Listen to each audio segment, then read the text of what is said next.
it would be best if the Senate presidency goes to the South, especially South-South. Strangely, the government got it right, and those within the ruling party stoking the embers of disunity and hoping to enjoy the support of the opposition lawmakers got it wrong. Hence, we will deny them the opposition vote. Inclusiveness and stability of the country is very important, and I have not been given any reason why the South-South cannot have the Senate presidency at this time, or why the Senate presidency should stay in the North for 20 consecutive years, including the speakership. On the other hand, the choice of Honorable Benjamin Okezie-Kalu as the deputy speaker can best be described as giving a qualified man a job that suits him. Benjamin Kalu, with just 4 years' experience in the House, has sponsored over 40 bills. He is intelligent, charismatic, young, and has shown competence and capacity in the discharge of his legislative duties. As a lawyer, I believe Benjamin Kalu will do exceptionally well as the chairman of the Constitutional Review Committee, which, according to parliamentary tradition, is headed by the Deputy Speaker in the House of the Representatives. Some of the bills sponsored by Honorable Benjamin Kalu include Federal College of Education Bend Establishment Bill, Industrial Development Income Tax Relief Act Amendment Bill, Counterfeit Currency Special Provision Act Amendment Bill, Dangerous Drug Act Amendment Bill, Nigeria Meteorological Agency Act Amendment Bill, Nigeria Communication Act Amendment Bill, Internal Loans Rehabilitation, Reconstruction and Development Act Amendment Bill, Public Accounts Implementation Tribunal Act Repeal Bill, among others. His most recent bill, which seeks to alter the Constitution of the Federal Republic of Nigeria to delete the item prisons in the exclusive legislative list and redesignate it as correctional services in the concurrent legislative list, has been assented to by President Muhammad Buhari. Gentlemen, I do not speak for myself alone. I speak for the 63 like-minded honorable members-elect of the opposition family who have agreed on a common vision for the 10th Assembly. We will transform to the TBK group the Tajuddin Ben Kalu Movement for National Unity, Stability, and Inclusive Parliament. Our 63 votes, without any dissent, will go for Honorable Tajuddin Abbas for Speaker and Benjamin Kalu for Deputy Speaker in the coming days. Nigerians will come to know the identity of the DBK group and will also feel our impact in the coming days.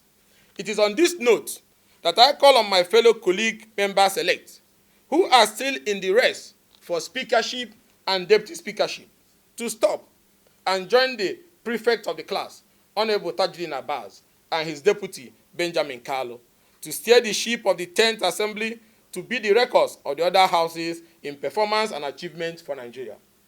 The reason I say this is because the opposition party members' vote, which they are relying on for the anticipated opposition that will institute exclusion, is no longer available to them.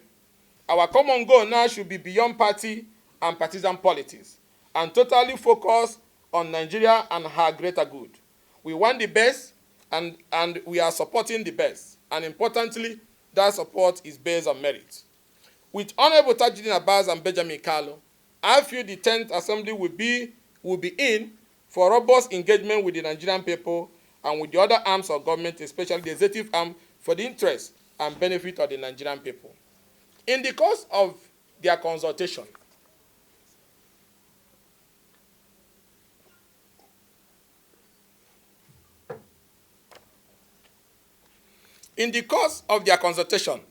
I interacted with Honorable Tajuddin Abbas and Honorable Benjamin Okezie-Kalu alongside members of the like minds. We put our legislative agenda on the table and asked Honorable Abbas and Kalu a few questions. Particularly, I asked Honorable Abbas, will your speakership offer me an opportunity to move motions and sponsor bills for some economic and political restructuring of the country? And he said yes.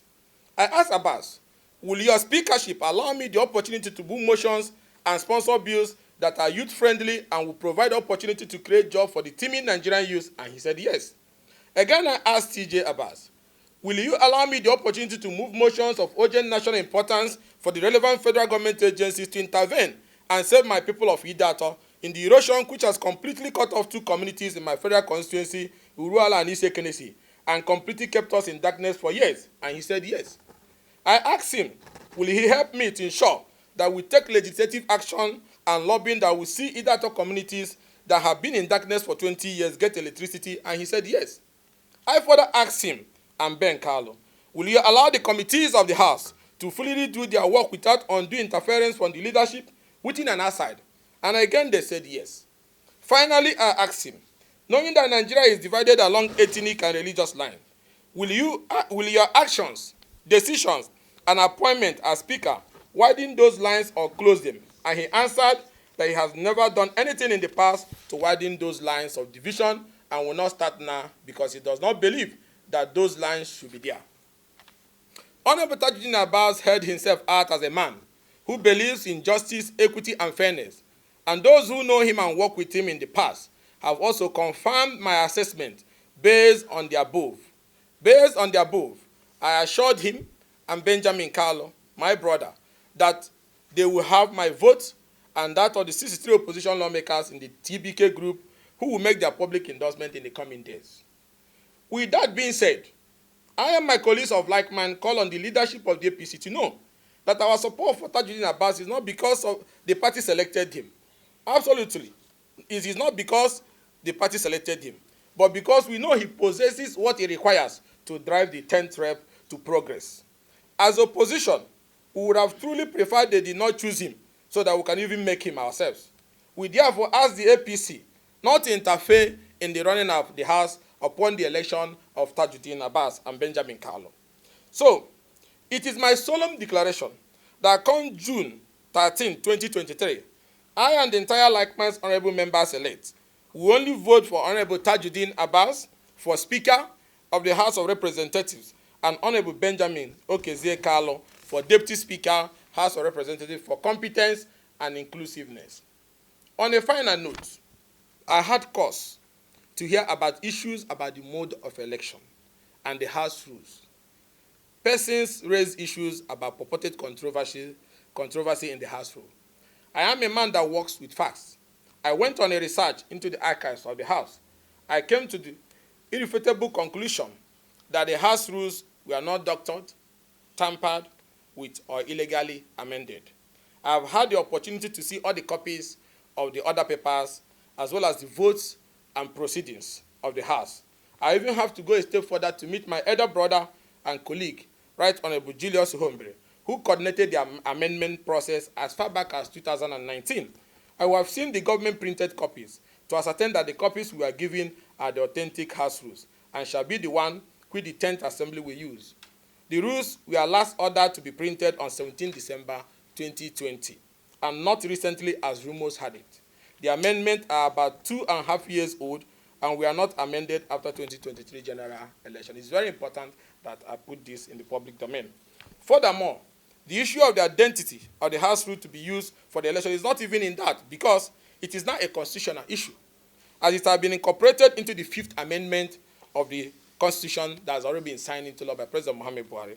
By the provision, the rules that will be used to conduct the election will be the rules used by the previous House before its tenure lapses. So whatever you have in place, which is the one printed in 17 December 2020, is what we'll be using on June 13. So there's no controversy about the issue of the House rule. I urge my colleagues to ignore all the tales of tampering with the rules. Those are political stories and are not fact-based. Truth is always truth, and the House rules are intact and authentic. If there had been any sort of forgery, I would have gladly seen it and exposed it. So if the mode of election as contained in the House rule is the reason why these tales of forgery have been told, then I wonder. The rules demand that members identify themselves by their names before they vote for their member. One cannot boldly stand and openly vote. I would then have to ask, what is there to be hidden?